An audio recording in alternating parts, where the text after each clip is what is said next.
এ বাউল, তুই যদি তোর মায়ের বুকের দুধ খায় থাকোস, কারি আসাদের সামনে আয়। 50 লাখ না 1 কোটি টাকা চ্যালেঞ্জ।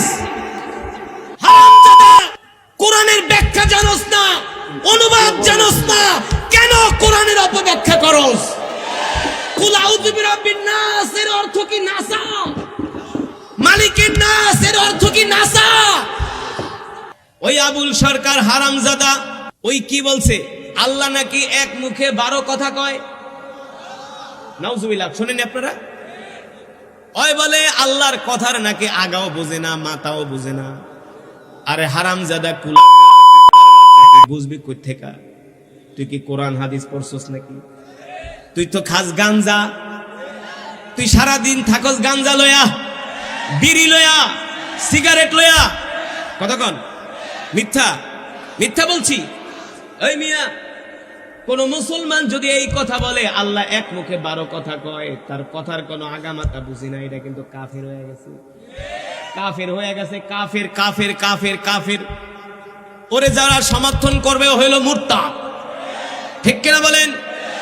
এর চাইতে আরো জঘন্য কথা হারামজাদাই কি বলছি, বলি আল্লাহ তুমি একা, আল্লাহকে আরো 12-14টা আল্লাহ বানাইতা, তাইলে তোমার উপর চাপ কম পড়তো। নাউজুবিল্লাহ।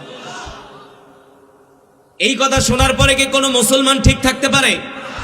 এ মুসলমান, আল্লাহর কসম করে বলি, যেই জমিনের মধ্যে আল্লাহ আল্লাহ রাসূলকে অপমান করা হয়, ব্যঙ্গ করা হয়, এই জমিনে ওয়াজ কইরা লাভ কি? আগে বাউলদেরকে ধইরা ঠান্ডা করতে হবে। ঠিক কিনা বলেন?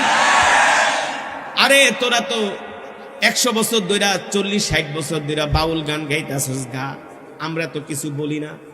কিন্তু কোরআন হাদিসের অপব্যাখ্যা করলে তো এই দেশের মুসলমান তোদেরকে ছাড়বে না। কথা বলেন? আমি যে কথাগুলো বলছি বাস্তব নাকি অবাস্তব? এর চাইতে আরো মারাত্মক কথা ওই আবুল্লাহ বলছে, আল্লাহ নাকি কোরআনের ভিতরে শুধু নাচতে কইছে। জোরে কর নাউজুবিল্লাহ। শোনেন নাই? শুনছেন? শুনছেন?